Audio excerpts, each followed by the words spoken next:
Let's go outside and wait. I began to calm down and question if I heard anything at all. Eventually, there was only one room left to check, and as I opened the door to the guest room, I was filled with a feeling of relief as all I could see was an empty room. And the sense of relief I had just gotten was quickly overcome with fear.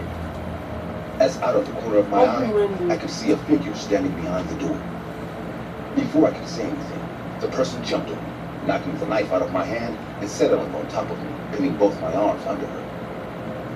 In that moment, all I could feel was terror as Mary looked me dead in the eyes before proceeding to grab the knife I had drawn. Mary slowly brought her head closer to me and began to snap, as she was taking in deep breaths.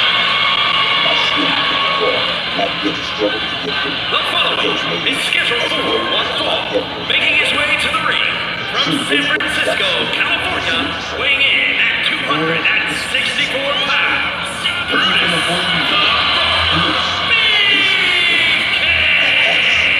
And well, now I have to take a little bow. She smiled at me. Now, they don't hurt a little, but I'm sure you don't mind that. Mary quickly brought down the knife on my hand, taking my pinky finger clean off. The pain shot through my body, and I couldn't help but let out a piercing scream. Well, and his opponent from Tehran, Iran, weighing in at 258 pounds. At that point, I had begun to close my eyes as I slowly lost consciousness from the pain. That's when Mary said, "No, baby, don't do that. I was just about to have a real tasty apart." She then proceeded to hold my eyelids open as she lowered the knife slowly towards my eye. Before I could begin to plead with her, police sirens filled the air, and I was immediately filled with fear. Mary quickly got off me and pointed the knife at me, saying, "Hey, how will they find out, baby? Only the cars are digging." One look at the woman in front of me, and I could tell she was absolutely crazy. She began pacing the room physically ill, so I decided it was better to play into her game than act out, as I already knew how far she was willing to go. "I'm so sorry. I didn't know it was you or anything, so I called you. Just let me go down there and send them away, and I'll be right back." Mary looked at me with what seemed to be relief, and I could tell she truly believed what I had just said. She replied, "All right, you quit now," and lowered the knife, letting me leave. I bolted downstairs with one thing in mind: get as far away from Mary as I could. As I stepped out of the house, I was met by a group of officers. They asked if anyone else was in the house before storming in and exiting with Mary in the next few minutes. Mary was taken away in tears as she screamed at me for the chance for her not taking my way. She told me to the police that she was in the last few days, I had been informed by the authorities that Mary is wanted in several states for multiple counts of rape, assault, and suspicion of cannibalism. I was lucky enough to be the only one of the victims to survive her. That encounter still confused me, and I haven't been able to stop thinking about the first time I met her in the county. I hope my story has helped you all realize that we really know nothing about the people who serve us. In my case, I had a crazy serial killer posed as a happy-go-lucky woman. It just might be the devil who hands you your happiness with a smile on your face. Hello. We are thrilled that you have enjoyed our video. Your support is the world to us. If you've liked what you said, please consider liking or subscribing to our channel. We would love to hear which one of our videos is your favorite. We're on a mission to reach 100,000 members in the SST family, and with your help, we can achieve that goal. Thank you for being a part of our journey.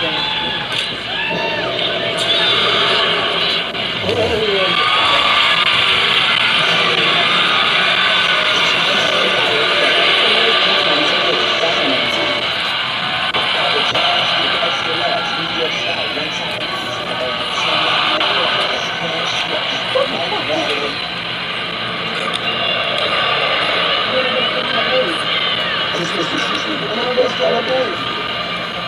The kids always happy. There's food, parties, and presents. It's really that time of year when you need all that quality time and concentrate on your life. Even if it's just 4 minutes. The story I'm about to tell you is just before Christmas. In those days when you feel ready for the holidays, it's just what we were all, and my children expected is that those moments of happiness will direct Because we have something you didn't understand at the time. It still goes there. It's recognize. And you know what? It still is. If you don't know what you're up against, I'll tell you. It all started at the same time.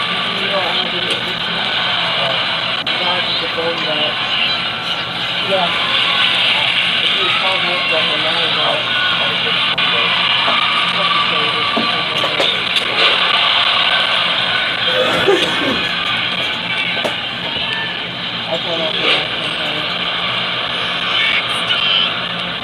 excuse me, I didn't make sure it worked for you.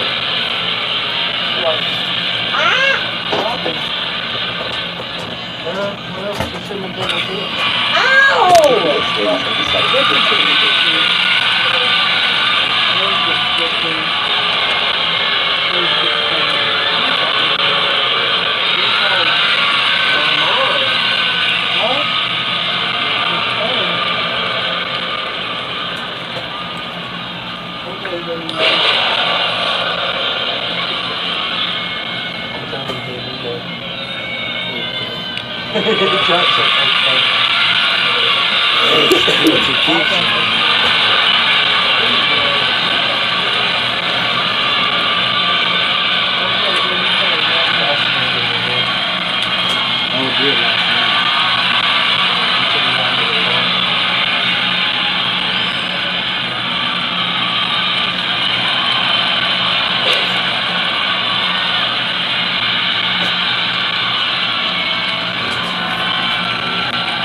It's calling you now. Y'all gonna suck your dick. No, My brother's calling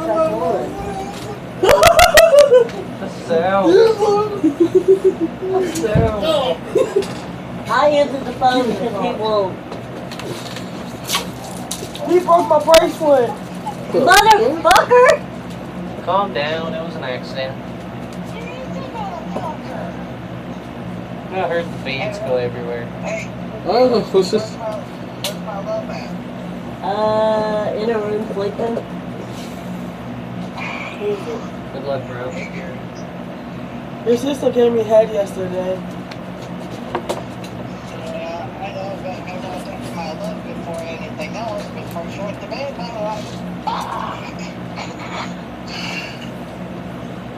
Bye.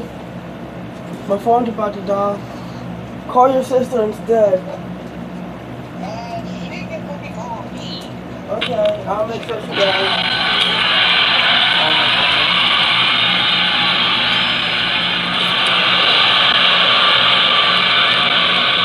See what? Here's cookie burger. You motherfucking dickhead! Ooh, okay. You're not burger. No, you got to eat some. We're going to talk about this. Oh, you should give me some toast.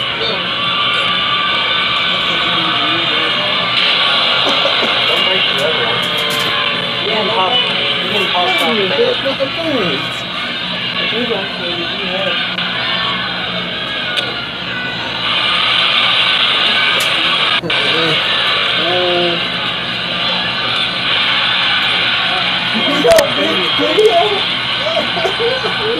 Poor Josh, man.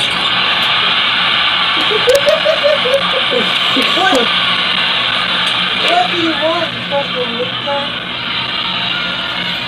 Oh,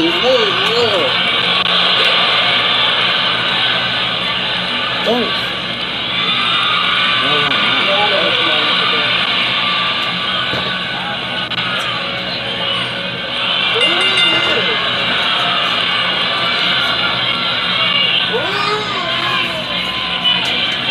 Here is your winner. Hey, I'll be right back.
Yeah, they just control That's what breaking my fucking bike first. I'm gonna go, 20% my pocket that right off here. Hey, Yeah, hey, I'm the fucking... It's so loud.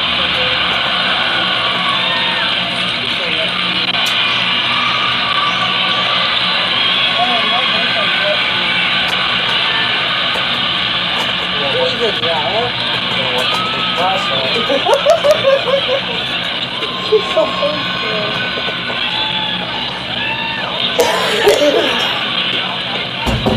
Okay, I'll go tell her. God damn. I'll go tell her. That is a point from the Isle of Samoa, weighing in at 312 pounds. Doing what?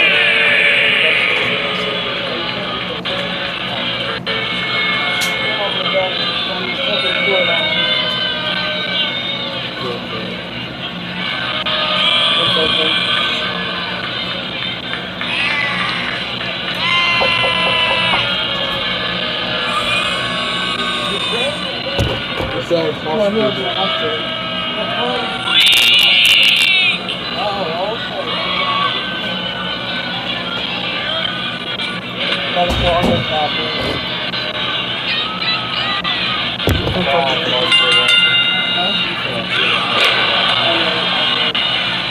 If you don't know nothing, do it. I'll give you what the phone.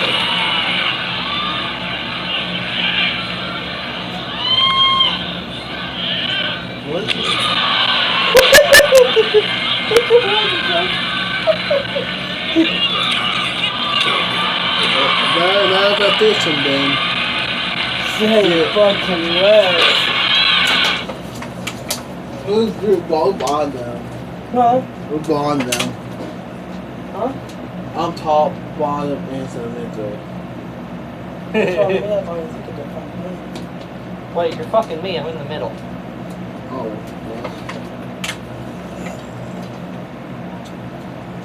oh, this is real. That's what he goes through every day. I said, oh, this is weird. That's what he goes through every day going through Josh. Better than having Tyler as a My roommate. parents' country house. My wife was hesitant to go since we had a lot of work to do to get back. But the kids were on vacation from school and insisted all year to go. So we indulged. It was only a few days before Christmas. We had already put up a Christmas tree and decorated our house in town. But the cabin still lacked some Christmas spirit. We brought some decorations to beautify the cabin, but to my surprise, my parents had left us. A human-sized it looked like a tiny trunk, but it was very strange. It was too big. Normally, Santa Claus is a simple, offended, but then the simple feeling that it was his look was different. He looked like some Santa Claus that was strange like. I was talking to him, but my kids said for some reason, they liked it. Kids really are I looked at that and gave it to him. We spent the evening watching movies and doing something else. The kids came early at the time, and my wife and I were very happy. Y'all, We think we're quite happy with the time of this day. I've just been I was still in the room, but my brother started having fucking neuritis and kicking. No, get back in there. tonight's I am not fucking listening to him talk dirty. Well, take it back, but you ain't gonna have it. I feel like I need to but you don't feel it. You got it? I don't know if you do it. You don't have to. You don't have to.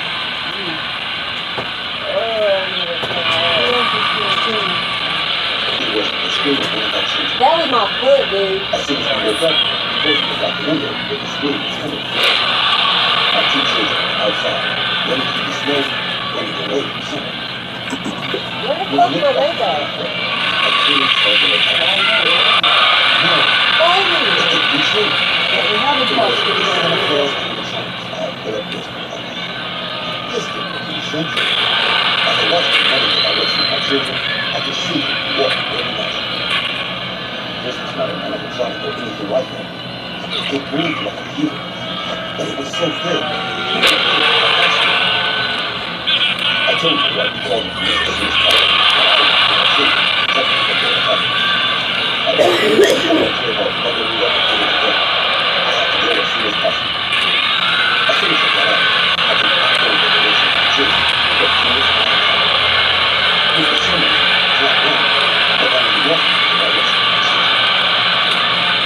I don't know what this deal was or why it was happening to Jersey, but I knew I had to do something to stop it.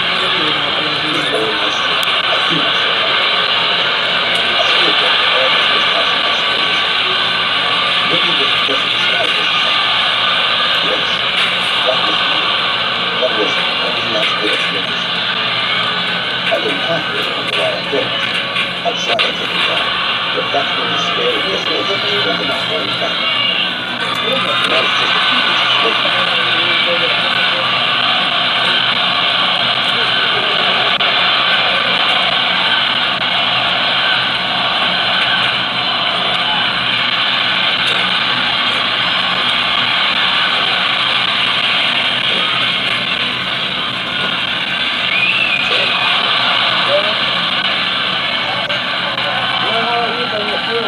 I told you to bring it to it. Don't say get up and bring it to it.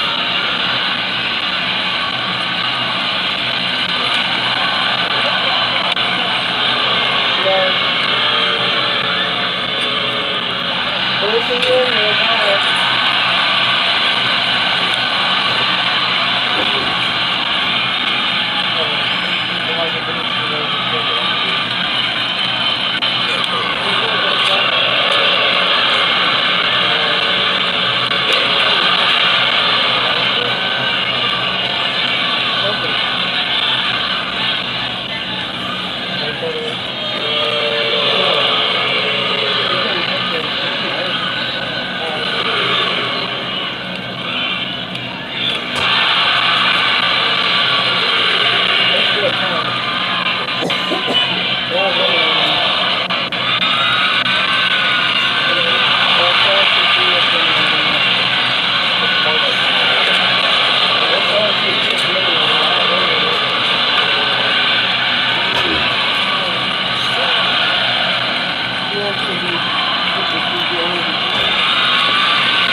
When my brother talking to Greg and all that, he only does that when I'm in there. What the fuck?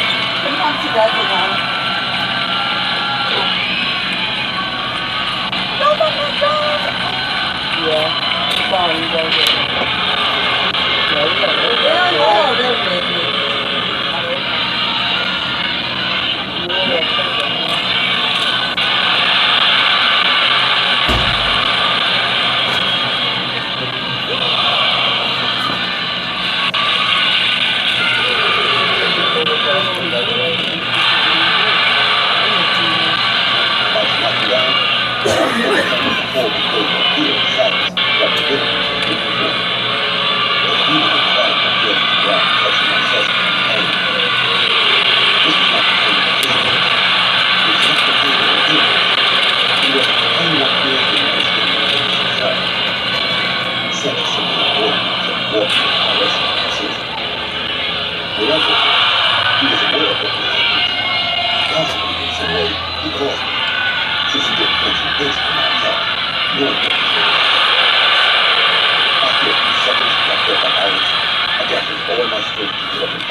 The pain and sadness I felt at that moment was so great that even though it faded as soon as something up, it still hurt. For me, I would have stayed on the ground surrounded by ice crying, but I couldn't afford the luxury. But being was after my children, and I wouldn't let them live for a second without them if I wrote and worse. I got up and ran as fast as I could to the edge. My children essentially were already far away. But the sound of their screams guided me in the right path. With every centimeter I ran, I felt a cold feeling come over my body. The pain in my chest was getting bigger and bigger. I couldn't be far away. The screams were closer than ever to clear. Finally, just the truth, I found it to be true. Then four, the strange figure walked slowly in my direction. As soon as I saw those things, I turned to see the place. You would think that nothing had changed from the last time I came, and ended up at the ice climb. But for me, everything had changed. This time, I was walking out. The strange being was about to attack my children, and at that moment, I didn't care about anything but protecting them. I ignored them.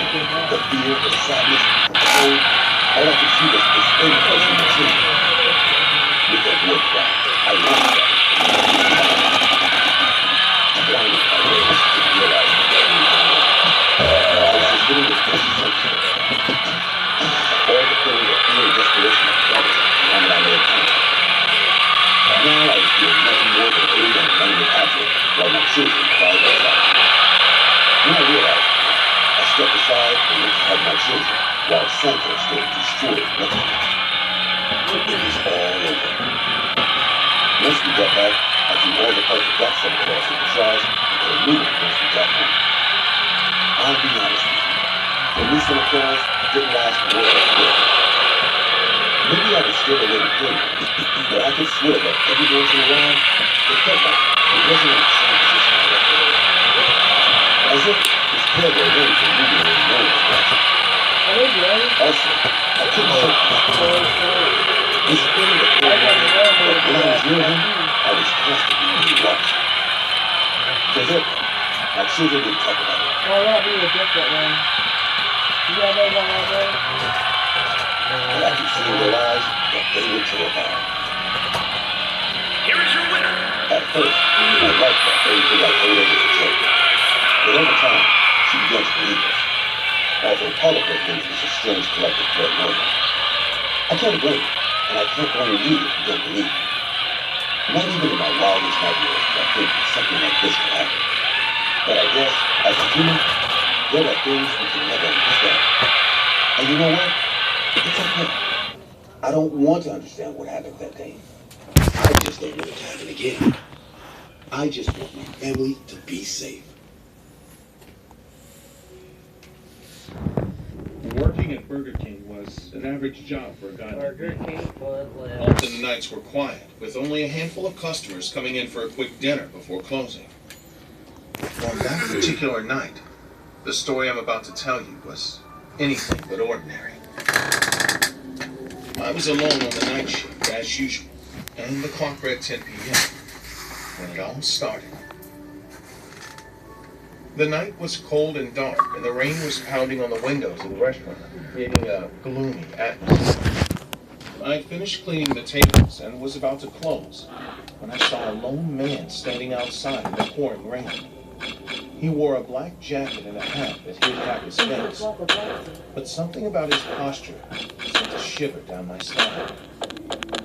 I still couldn't refuse entry to a customer, so I opened the door for him. The man walked in without saying a word, just staring at me with his cold, dark eyes.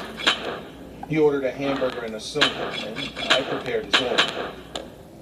The atmosphere in the restaurant was strange, as if silence and tension had taken over the place.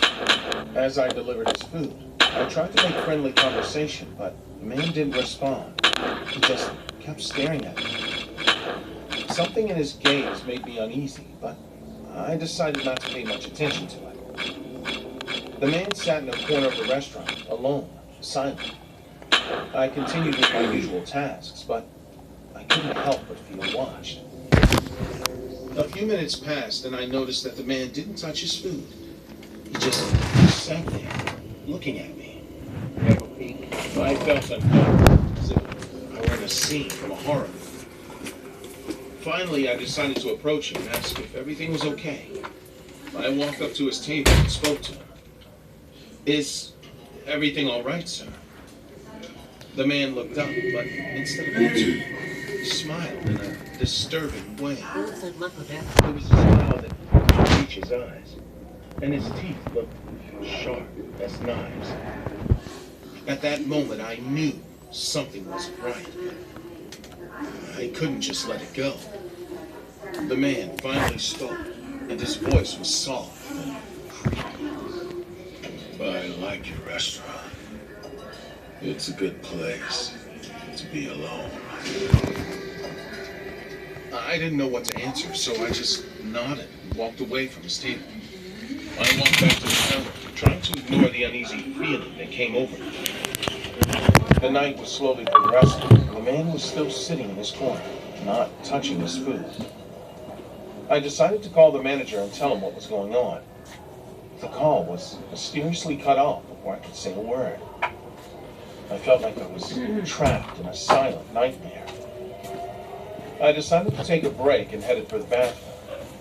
I needed a moment to regain my composure. While I was in the bathroom, I heard footsteps outside. As I came out, I saw the man walking around the restaurant, looking at everything as if he were inspecting every nook and cranny. I didn't know what to do, but I knew I couldn't stay hidden in the bathroom forever. When I returned to the counter, the man approached and finally broke his silence. You have an interesting place here. I like it a lot. His words were unsettling, and his gaze kept boring a hole into me. I didn't know how to respond, so I simply said, "Thank you," trying to remain calm. The clock struck midnight, and the man still wouldn't touch his food. At that moment, I realized I couldn't let this continue. I asked him if he needed anything else, if he was satisfied with his dinner. "I need you to show me the kitchen." My heart began to pound. I was not allowed to show customers the kitchen, and something about the way he was asking made me even more uneasy. I politely explained that I couldn't do that it was against restaurant policy. The man was unfazed. He simply got up from his chair and started walking towards the kitchen. I reacted as quickly as I could and started to press the panic button behind the counter, but I didn't know if it was working.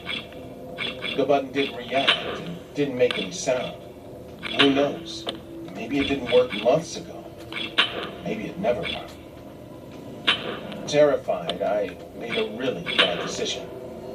Driven by pure fear combined with my survival instinct, I ran after him, trying to stop him. I begged him not to come in, but he wouldn't listen.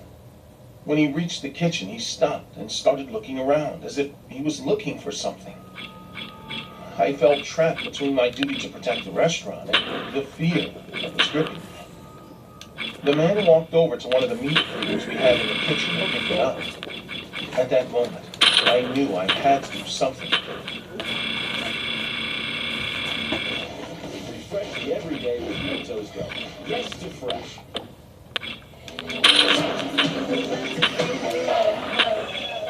Hello, Moto. I grabbed a frying pan and prepared to defend myself, even though it was clear I was at a disadvantage. Do you know what silence is, kid? Silence can be scary. Right. The man advanced towards me, his blade held high. I prepared to defend myself with the frying pan, but it was useless. Laughing, he pulled the pan out of my hand as if I were a child playing with something dangerous. Like a cornered animal, I fell to the ground crying, accepting my fate, aware that I couldn't do anything to defend myself against this man. In retrospect, I could have tried to run. I could have thrown myself at him. Anything would have been better than just giving up like that. But you know, it really is impossible to act logically in that situation. All I could think of was that a few hours earlier, I